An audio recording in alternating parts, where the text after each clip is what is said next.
I have always been apprehensive about what happened in Kenya. I said that I was not going to talk about the 2022 elections until certain things had happened. Because what happened in Kenya was very sad indeed. The Kenyan people came out in large numbers on the 9th of August to exercise their democratic right of electing their leaders. In my view, that kind of right should be respected by everybody else. Nobody should try to interfere with the right of the people, their sovereign right to elect leadership of their choice. Unfortunately, what happened in Kenya was regrettable, particularly when it came to the presidential elections.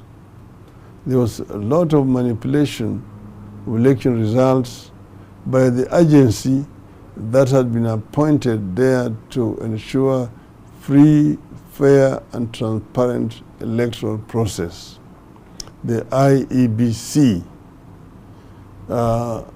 We were shocked at how they handled themselves. But let me just say that the electoral process, in as far as the people voting at the polling station, the counting and announcing a result at the polling station, the tallying at the constituency center, and the transmission, they all went very well.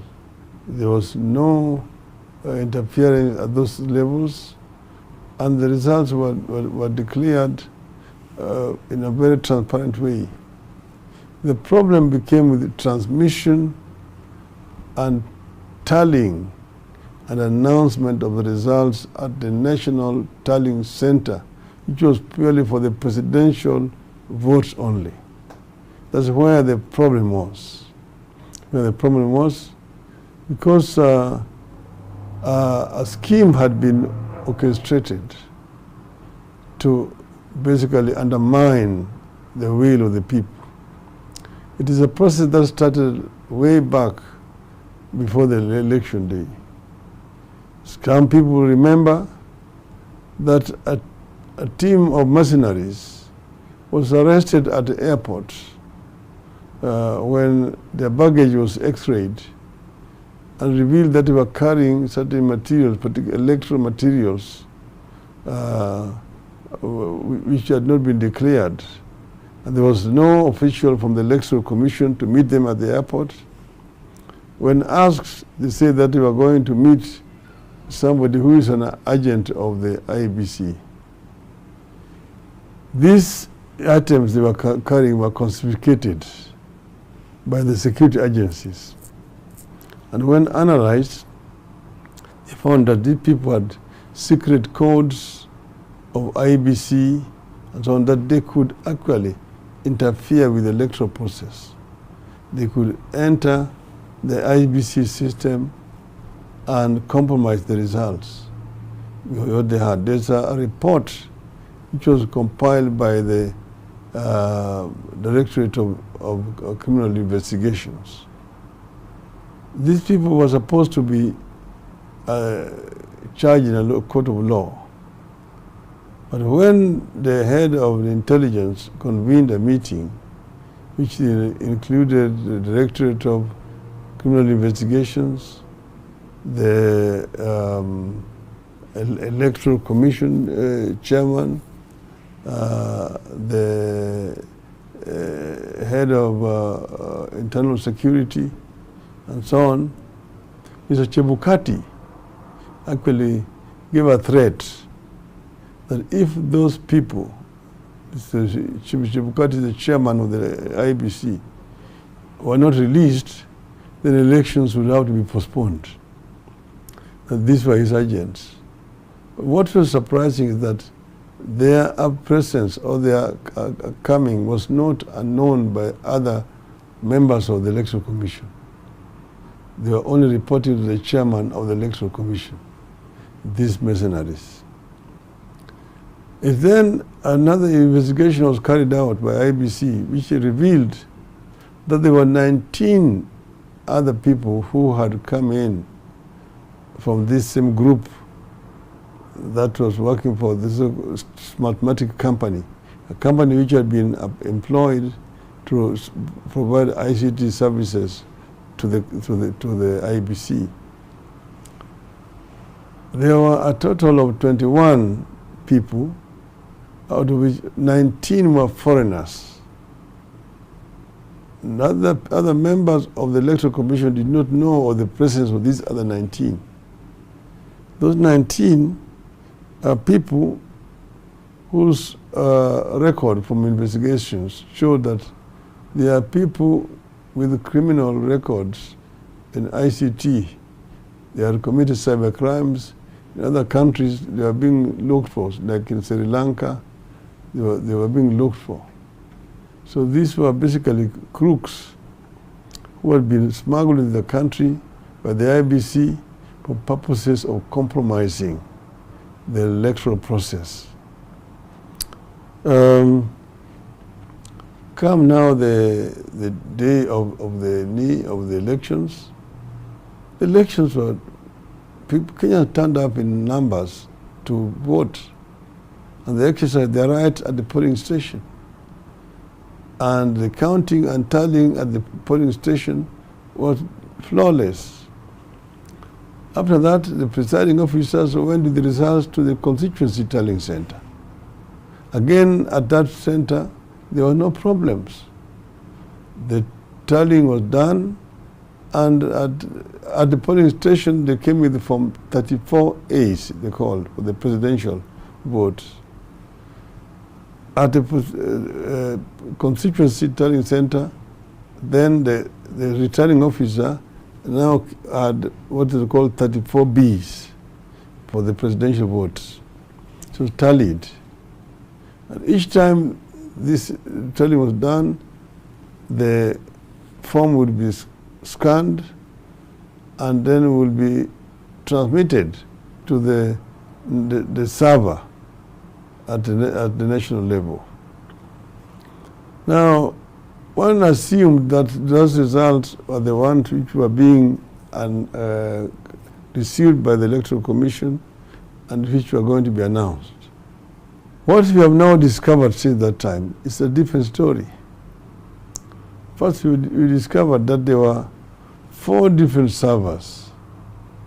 There's one server which was in the Netherlands, in the clouds. 2, there was another server in Venezuela. 3, there was another server in the anniversary towers, headquarters of the Electoral Commission. 4, there was another server in the industrial area. And 5th, there was a portal at the National Tallying Center at the Bomas of Kenya. So what would happen was that when these results were being transmitted from the polling station and even from the constituency tallying center, they were going to these 4 servers. But with the server in Venezuela, where it was manipulating the results, altering results, and transmitting to the portal which was at the National Tallying Center. That is where the crime was committed. So that the results which were at the National Tallying Center were differed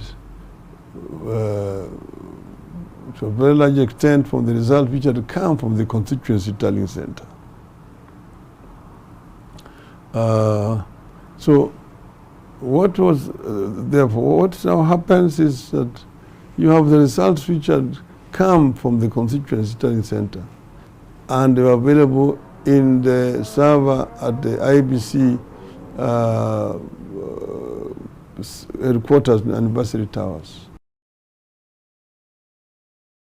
At the tallying center, the Bomas of Kenya, our agents were suspicious with people who were walking around with gadgets and which were involved in altering results. And the attention of the chairman of the Electoral Commission was actually drawn to these facts. Now, the chairman of the Electoral Commission had said that he was not going to announce the presidential result outcome until he had received the originals of forms 34Bs from the returning officers to 290 constituencies, plus one which is from the diaspora, therefore 291, that he would only be able to complete Form 34C out of this sum total of 291 Form 34Bs. That is how when he was going to originate 34Cs. That's what he said. But then what happened was different. As you know, as the tallying was going on, the portal was live, and the people were seeing on the television screen the results as being coming from constituencies. They were being announced, and the people were showing it. So the figures kept on changing. However, 2 days before the end of the exercise, they stopped the portal. They were no longer showing anything. And then they were going through constituencies, but they were no longer being posted in the portal. Then now they reached a stage where there were 29 constituencies which still remained. The chairman stopped the exercise at that point. And then later he said he was going to rest. He went to rest. He went away for 8 hours. He was completely incommunicado.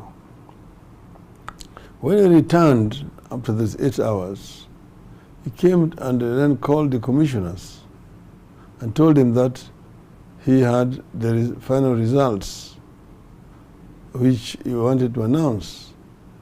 They asked him, but when you left here, we had still 29 constituencies which had not been tallied. He said that his staff had already tallied all that, and he has now the final results which he wants to announce. I told him, but we don't know how you've arrived at these results. And we have not even discussed this as a commission. He said, no, I'm the returning officer. I have the sole prerogative to announce the results, and I'm going to announce. At that which point now these other commissioners walked away, protesting, saying that they could not be party to a process that was opaque, that had not been party to. And then that's how they walked away, and they went and then addressed the press conference. Chebukati, of course, went then and made his own announcements. We were not satisfied. Our people were, of course,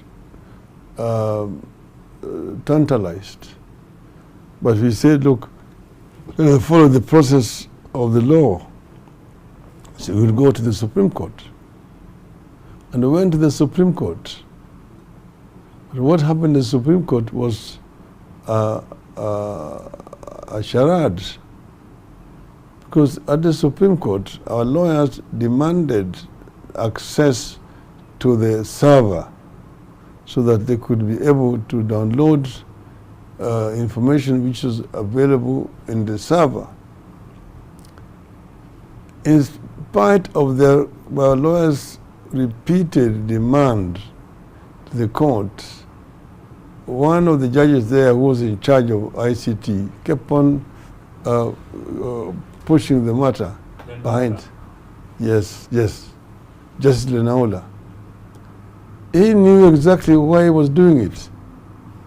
And Smartmatic wrote a letter, whose copy we have, saying that they cannot allow other people into the server because that would infringe on their proprietary rights. Now you ask yourself, this is a company which has been engaged by the government to provide ICT services to the Electoral Commission. And there's now a petition against the results which have been announced by the Electoral Commission being disputed by one of the parties involved. And this party is being denied access to the server where the records are. Now, how can you then be having a genuine case? How can you prosecute an effective case? The court did not see this as strange. The court did not see this as strange. That's why we have our doubts about the impartiality of that bench. Because then after that, of course, we provided sufficient evidence. Our lawyers, for example, gave an example of a live IBC server where they showed manipulation of results, showing even the signature of somebody, one Jose Camargo, Venezuelan, his signature in the document, and asking what was Jose Camargo doing with the electoral process. They showed that one of the KEMS kits, because KEMS kit was supposed to be distinct. Each KEMS kit had its own identification number and it could not be duplicated. But now have a case where one KEMS kit was transmitting results from a polling station in Mount Elgon. And then within 8 minutes, it was transmitting the same one, it was transmitting results from a polling station in Nyeri, over 300 kilometers away. The question was, how did this happen? The court did not find this as strange at all. But the fact is that these results were being transmitted from one center in Venezuela. That's the fact that we have now established. Okay? So then the Supreme Court went and made this ruling, which of course we said we respect, but we disagreed with. And the language that they used in that judgment is awful. So we said, shame on the Supreme Court. But we said, the truth will come out one day. This is not the first time that we went to the Supreme Court. You remember, we went to the Supreme Court in 2013. Then we went to the Supreme Court in 2017. In 2017, we had evidence, of course. And in 2017, the Supreme Court annulled the results and said that the chairman of the Electoral Commission himself was culpable. Now, the evidence that we had this time around was much more weightier than the evidence that we had in 2017. But we were shocked and consterned at the behavior of the Supreme Court this time round. We were really very shocked and surprised at what the Supreme Court did.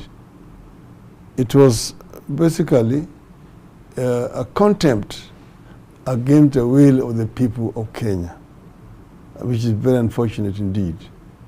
But then, as they say that the ills that men do lives on to haunt them. Here we are now, an insider of one of the officials of IBC has had at least the courage to come forward and reveal what transpired within the IBC. I think this is something that needs to be encouraged very much. It is a shock. I asked one of these diplomats in Kenya. I said, a situation we saw, the kind of circus we saw at IBC, where 4 commissioners are saying no, 3 commissioners are saying yes, and then you still say that that result is valid. Would this happen in Europe? They told me no. In Europe it would not be accepted. In fact, that country would be suspended from being a member of EU. But I said, but in Africa, it is okay.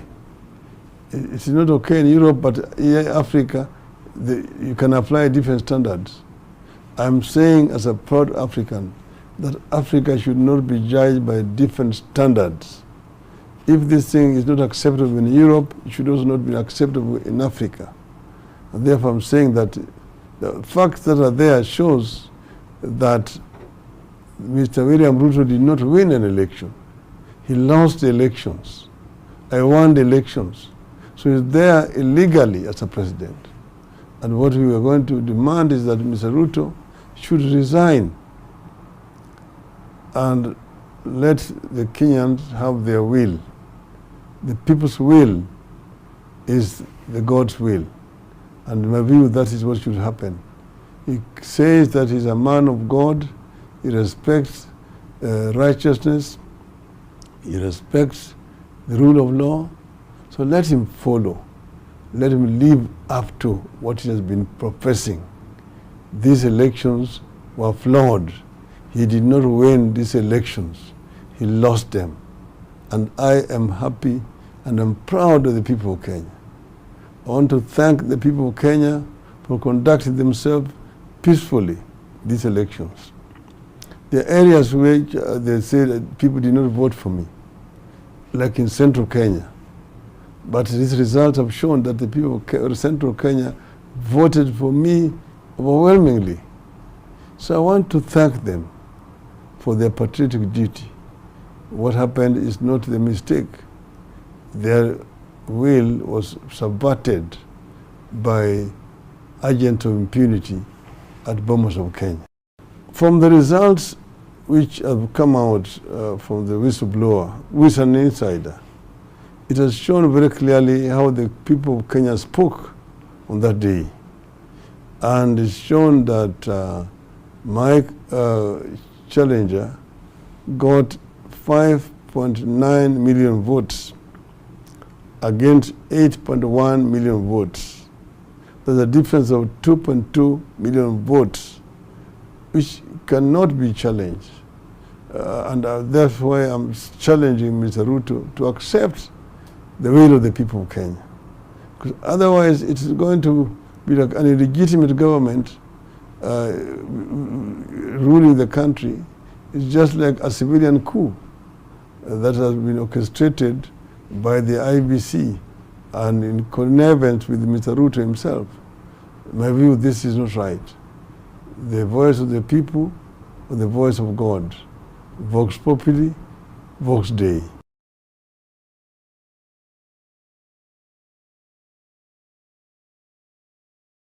No, I've said that the people of Kenya expressed their will through these elections.